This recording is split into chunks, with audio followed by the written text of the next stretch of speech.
Welcome to Teacher Tom Hanoi. This is a mock IELTS listening exam. Both the exam paper and the answer sheet are available to download in the video description below. You will hear a number of different recordings, and you will have to answer questions on what you hear. There will be time for you to read the instructions and questions, and you will have a chance to check your work. All the recordings will be played once only. I repeat, all the recordings will be played once only. The test is in 4 parts. At the end of the test, you will be given 10 minutes to transfer your answers to the answer sheet. Good luck. Now turn to Part 1. Part 1. You will hear a university lecturer, Dr. Archer, giving some advice to his students about their upcoming research project. First, you have some time to look at questions 1 to 6.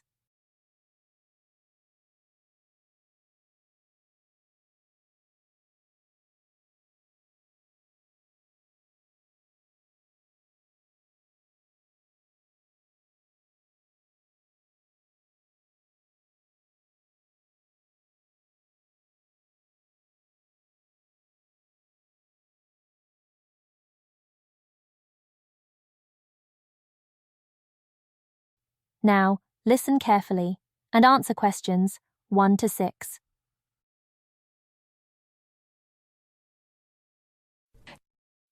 Okay, everybody, welcome back to the new term. I hope you've all had a good break and that you're keen to start on your research project. What I'd like to do this morning is to give you a chance to ask questions about the project, requirements, ways of approach, how to get help if you need it. Today is informal. It may be already written on paper, but it's nice to have an opportunity to have it confirmed. So, any questions? Dr. Archer, is there a confirmed due date yet to hand it in?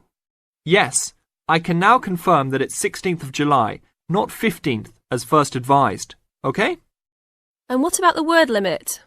Well, there is some flexibility on this, but in general it's 8 to 10,000 words. Ah, I see. And you can choose your topic, anything from years 2 and 3. Yes? I still can't work out what I want to do it on.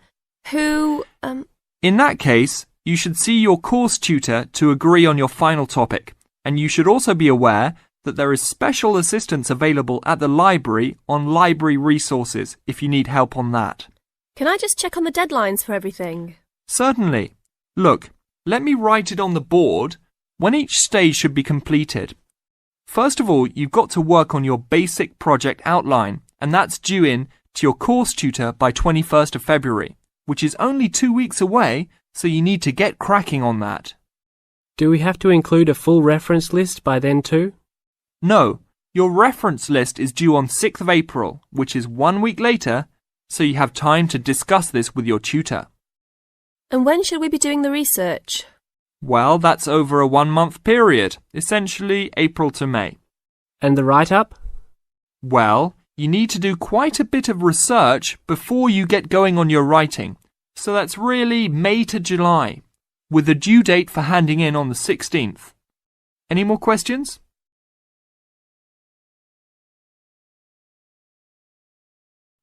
Before you hear the rest of the conversation, you have some time to look at questions 7 to 10.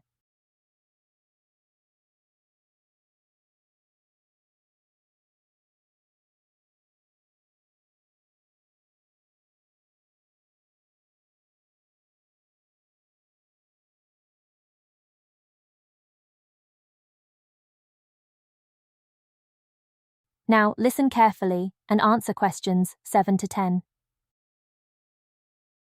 Well, sir, just some advice really. It's about the research approach. Would you advise us to use some case studies?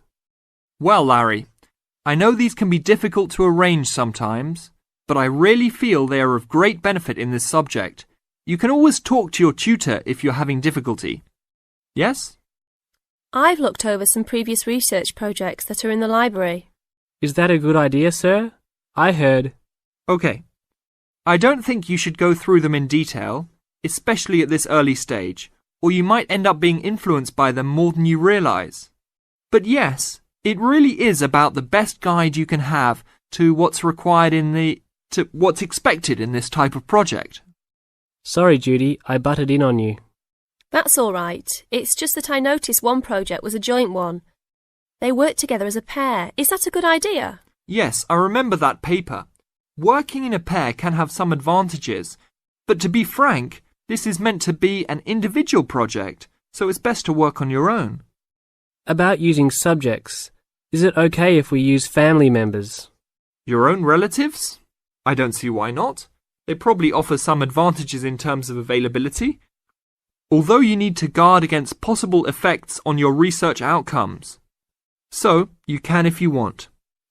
Perhaps you should discuss this with your tutor if you plan to use relatives, so you can approach it in the best way. Okay, thanks. Okay then. Well, I hope we've been able to sort out a few things. You're welcome to see me at any time, or drop me a note if you have any more queries. Fine, thanks.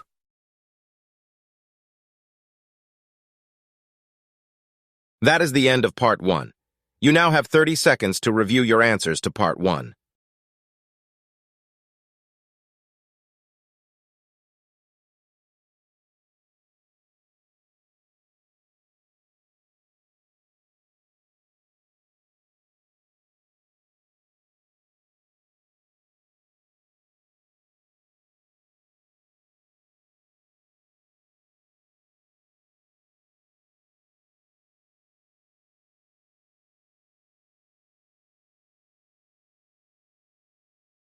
Now turn to Part 2.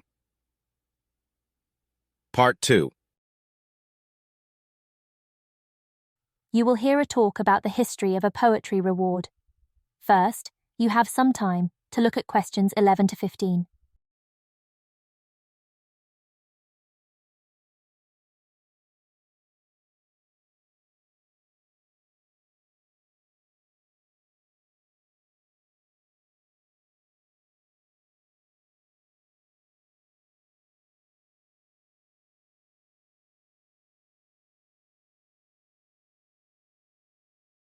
Now listen carefully and answer questions 11 to 15. Hello everyone, and welcome to this year's award ceremony for the Antonia Watson Memorial Poetry Award. As with previous years, the competition has been particularly fierce and we received numerous excellent entries, so it's an incredible achievement for our 3 finalists who are sitting here amongst you, and we should congratulate them all. However, as with every competition, there can unfortunately only be one winner, and we will be announcing them shortly. Before we do, though, a few words about the award itself. As most of you know, the Antonia Watson Memorial Poetry Award has been presented annually since 2010 and was presented biannually for 2 more competitions prior, once in 2008 and once in 2006. It is entirely funded by Antonia Watson's very generous parents, who offer £1,500 to the author of the best poem on a topic announced at each previous award ceremony, as well as £500 to the first runner-up and £250 to the second, bringing the total up to £2,250. Now, a few words on Antonia Watson herself, without whom none of us would be standing here today. I briefly knew Antonia while at university, where we were flatmates for a year, and I'm afraid that any speech I give will not be able to do her justice, as she was the kindest, sweetest person I've ever met. Thankfully, this part of my speech was written with the assistance of one of her siblings, Thomas Watson, who was not only her brother, but also her best friend. Antonia was born in Slayford, Lincolnshire, in December 1986. From a very young age, she displayed an inquisitive and creative nature, matched in volume only by the gentle kindness of her spirit. She wrote her first poem, named Love Barks, about the death of her dog at the age of 10. This was also her first poem to be published at her school's newspaper, just 2 months after another of her poems, Be Kind, won the 1996 Triad Children's Writing Competition and was published in the competition's anthology. While her early forays into poetry were crowned with impressive success, Antonia unfortunately ceased to write for a few years following the death of her very dear grandfather, Peter William Watson, in 1999. While her early forays into poetry were crowned with impressive success, Antonia unfortunately ceased to write for a few years following the death of her very dear grandfather, Peter William Watson, in 1999. Despite her writer's block, however, her artistic nature didn't lie dormant during the next 4 years. Before you hear the rest of the talk, you have some time to look at questions 16 to 20.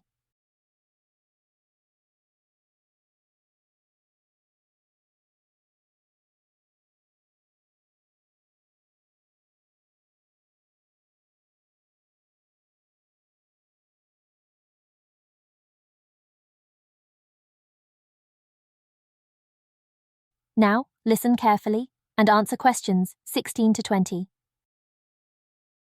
She had an active role in various theatre plays, and she also ventured into painting. A few of the plays are available on the internet, and you can find several of her self-portraits on our website, and you can see for yourself how impressive they are. But poetry, of course, remained her passion even then, which is why in 2003 she resumed writing, and her next poem, The War on Both Sides, was published in her college's journal. At the age of 18, Antonia moved to Sheffield to study English literature at the University of Sheffield. This is where she and I met, spending a whole year in adjacent rooms in a flat in central Sheffield. This is also where I met her good-natured, generous parents, Mr. and Mrs. Watson, who came to visit her regularly and always treated me like a daughter as well. Antonia and I grew very close during that period, and while we ran in different circles, we always found time for each other every week. Antonia self-published one collection of poems in August 2005.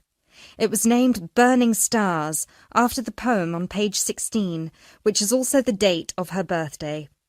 It was an immediate success amongst her peers at the University of Sheffield, and it was so cherished by her English literature classmates specifically that it had attracted the attention of one of her lecturers, who put her in touch with a literary agent.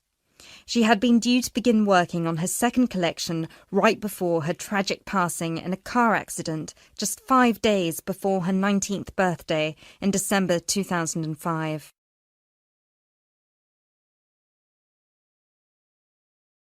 Antonia was always interested in societal shifts and how they affect humanity as well as the environment, and this award was designed to reflect her faith that regardless of what we do, we are all inherently good. With this in mind, all of the topics this competition has dealt with have been about the potential and the positive side of humanity, such as this year's Young Love theme or last year's Inner Power theme. We've had poems about personal strength, about immigration, about gender equality and peaceful protest. And hopefully in 12 months, the poems we'll be awarding will be just as inspiring with the topic of poverty. I know Antonia would be really proud of what her parents and what all of you together have achieved. So, finally, let's get on with the actual award. As I said before, it's been a fierce competition this year, and with more than 5,000 entries, it was quite the task for our 3 judges to cut them down to just 3. But our 3 finalists definitely deserve to be here, and without further ado, I would like to. That is the end of Part 2. You now have 30 seconds to review your answers to Part 2.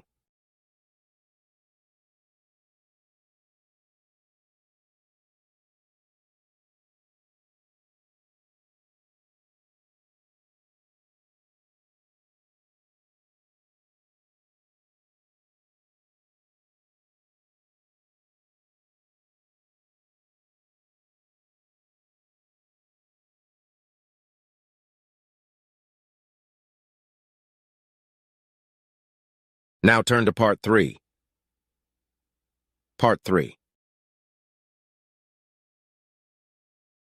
You will hear 2 students discussing a science project. First, you have some time to look at questions 21 to 23.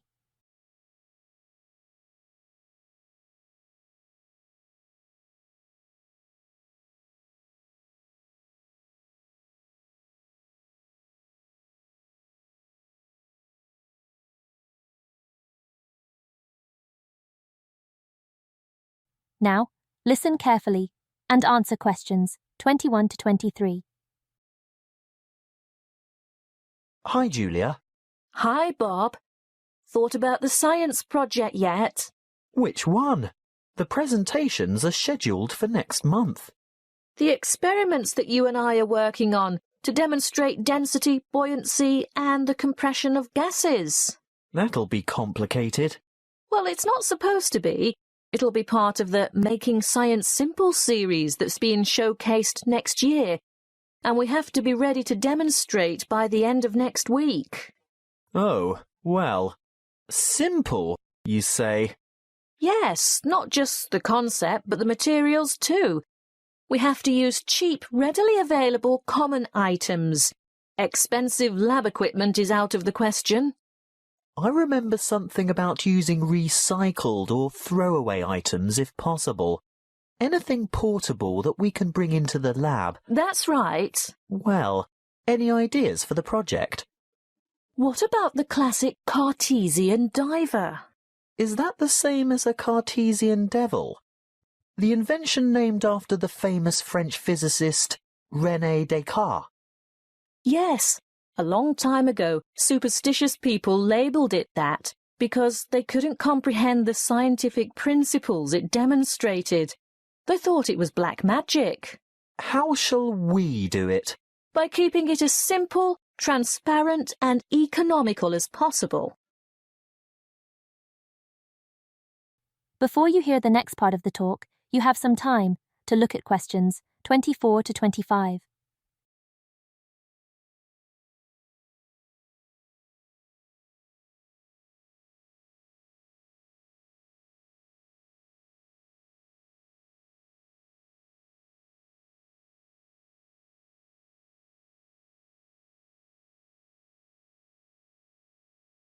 Now, listen carefully and answer questions 24 to 25.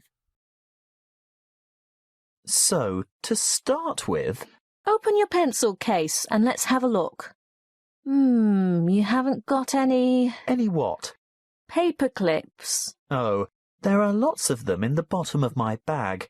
They slip off my papers and collect in the bottom. Look, here's half a dozen. But they're all big metal ones. I want little ones. Small, vinyl-covered multicoloured ones. Oh, I've got one or two of them too. Great, and if we look around, especially on the floor, we're bound to find a few more. See? Here. What else do we need? A small rubber band. Well, I've got one of those in my pocket. No, not that kind. Let's go and ask Tara. Why? Those really small coloured bands for making ponytails are ideal. Hey, Tara? Yes? Have you got any spare rubber bands, like the ones you fasten your hair with? Oh, heaps. A whole packet full. Help yourselves. Terrific. So far it hasn't cost us anything. What now? Let's go and rummage through the recycling bins beside Joe's mini market. What for? We want a 2-litre plastic soft drink bottle with lid. Hey, I draw the line at sorting through other people's rubbish, and we're also not likely to find one with a lid. Well, go into the store and buy 2 litres of soft drink. What flavour? It doesn't matter what kind of drink you get. Just make sure it comes in a clear PET bottle. Where are you going? To the cafeteria behind the resource centre. What for? I'm after some straws. I can get them from the shop when I buy the drink. No, I've seen theirs. They're the waxed paper ones. We need clear plastic, and I know they've got them in the cafeteria. I'll also see if I can get a tall plastic cup from there. Good luck. Meet you back here in 5 minutes. Maybe longer because I want to go over to my locker and get a wire coat hanger.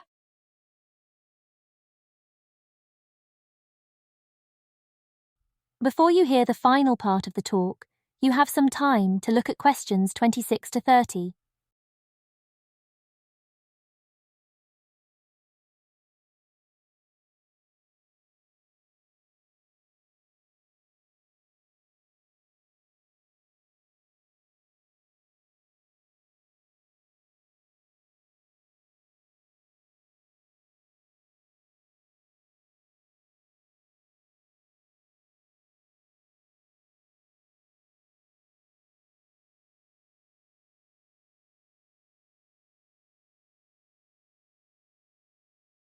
Now, listen carefully and answer questions 26 to 30.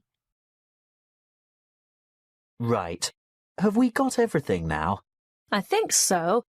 I've got extras of most things, so don't worry if this doesn't work first time. OK. Assembly. Step 1.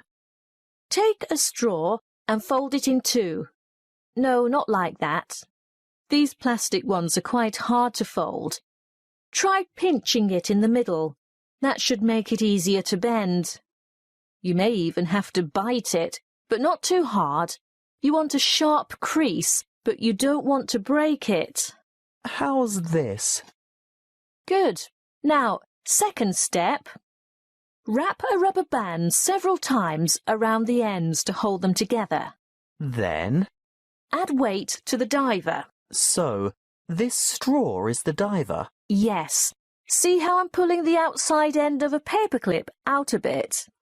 Now, hook the part I bent out into the rubber band that's holding the straw together. No, not that way. It'll fall off. That's right. Turn it over. Now, hook 2 or 3 more paper clips on. It's hard to say how many we'll need. The idea is to get the diver to be almost all the way submerged, but not quite. We can put it in this tall cup of water to test it. What do you think? Too buoyant? Add another paperclip? I think so. OK, on to the next step. Have you got the empty bottle? Not quite. What do you mean? Well, it's not quite empty. Pour some into this cup for later. Good. Now, fill the bottle with water all the way to the top, and we'll gently lower the diver in. Great. Now put the cap back on. And then? The final step is the demonstration of our experiment. You will see that when I squeeze the bottle, the diver sinks, and when I let it go, the diver rises. When you squeeze, the air bubble trapped in the straw compresses and the water rushes in, making it heavier, so it sinks. And the reverse happens when you release the bottle. What's the coat hanger for? Oh, that. If our experiment didn't work the first time and our divers stayed on the bottom, we'd have had to fish it out with a piece of wire or a hook of some kind. It's best to be prepared.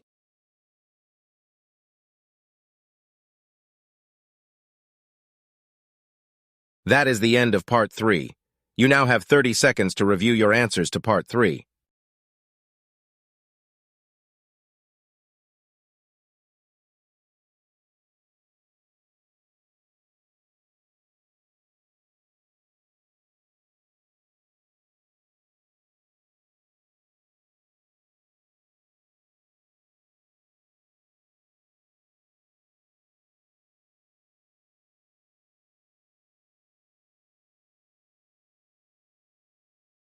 Now turn to Part 4. Part 4. You will hear a part of a presentation by a history student about the history of coffee. First, you have some time to look at questions 31 to 33.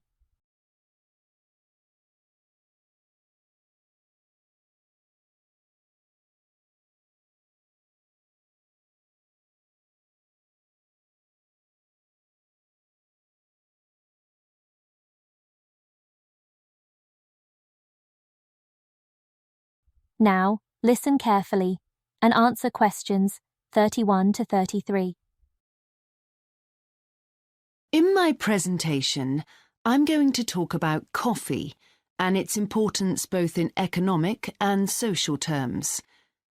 We think it was first drunk in the Arab world, but there's hardly any documentary evidence of it before the 1500s.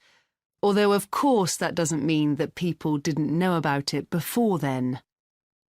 However, there is evidence that coffee was originally gathered from bushes growing wild in Ethiopia, in the northeast of Africa. In the early 16th century, it was being bought by traders, and gradually its use as a drink spread throughout the Middle East. It's also known that in 1522, in the Turkish city of Constantinople, which was the centre of the Ottoman Empire, the court physician approved its use as a medicine. By the mid-1500s, coffee bushes were being cultivated in the Yemen, and for the next 100 years, this region produced most of the coffee drunk in Africa and the Arab world. What's particularly interesting about coffee is its effect on social life. It was rarely drunk at home, but instead people went to coffee houses to drink it. These people, usually men, would meet to drink coffee and chat about issues of the day. But at the time, this chance to share ideas and opinions was seen as something that was potentially dangerous. And in 1623, the ruler of Constantinople demanded the destruction of all the coffee houses in the city, although after his death, many new ones opened and coffee consumption continued. In the 17th century, coffee drinking spread to Europe, and here too, coffee shops became places where ordinary people, nearly always men, could meet to exchange ideas. Because of this, some people said that these places performed a similar function to universities. The opportunity they provided for people to meet together outside their own homes and to discuss the topics of the day had an enormous impact on social life, and many social movements and political developments had their origins in coffeehouse discussions.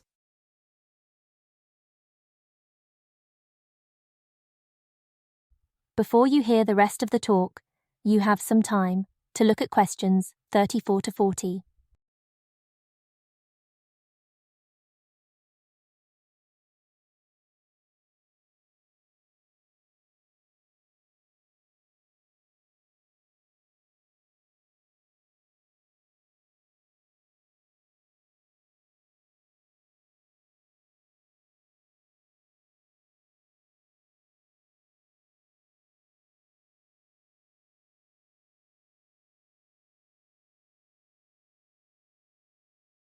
Now listen carefully and answer questions 34 to 40. In the late 1600s, the Yemeni monopoly on coffee production broke down, and coffee production started to spread around the world, helped by European colonization. Europeans set up coffee plantations in Indonesia and the Caribbean, and production of coffee in the colonies skyrocketed. Different types of coffee were produced in different areas, and it's interesting that the names given to these different types, like Mocha or Java coffee, were often taken from the port they were shipped to Europe from. But if you look at the labour system in the different colonies, there were some significant differences. In Brazil and the various Caribbean colonies, coffee was grown in huge plantations, and the workers there were almost all slaves. But this wasn't the same in all colonies. For example, in Java, which had been colonised by the Dutch, the peasants grew coffee and passed a proportion of this on to the Dutch, so it was used as a means of taxation. But whatever system was used, under the European powers of the 18th century, coffee production was very closely linked to colonisation. Coffee was grown in ever-increasing quantities to satisfy the growing demand from Europe, and it became nearly as important as sugar production, which was grown under very similar conditions. However, coffee prices were not yet low enough for people to drink it regularly at home, so most coffee consumption still took place in public coffee houses, and it still remained something of a luxury item. In Britain, however, a new drink was introduced from China and started to become popular, gradually taking over from coffee, although at first it was so expensive that only the upper classes could afford it. This was tea, and by the late 1700s it was being widely drunk. However, when the USA gained independence from Britain in 1776, they identified this drink with Britain, and coffee remained the preferred drink in the USA, as it still is today. So, by the early 19th century, coffee was already being widely produced and consumed. But during this century, production boomed, and coffee prices started to fall. This was partly because new types of transportation had been developed, which were cheaper and more efficient. So now, working people could afford to buy coffee. It wasn't just a drink for the middle classes. And this was at a time when large parts of Europe were starting to work in industries. And sometimes this meant their work didn't stop when it got dark. They might have to continue throughout the night. So the use of coffee as a stimulant became important. It wasn't just a drink people drank in the morning for breakfast. There were also changes in cultivation.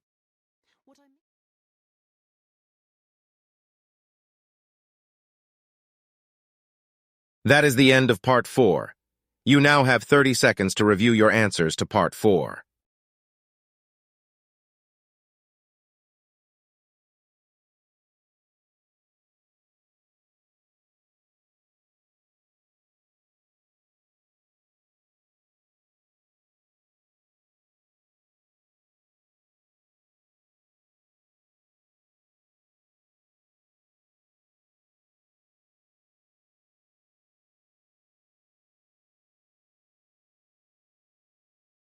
That is the end of the mock IELTS listening exam.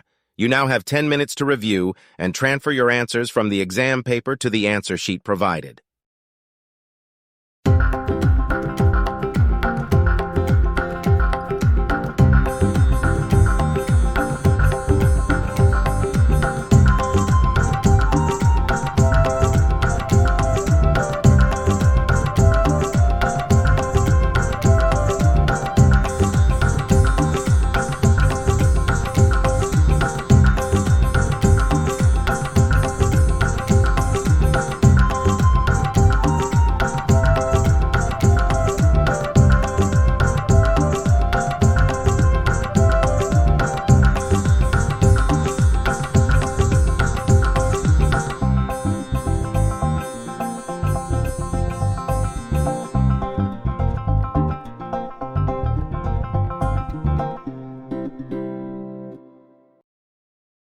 Thank you for your attention. Let us know in the comments what score you got. Also, please like and subscribe for more mock IELTS exams. Thank you, and see you in the next video.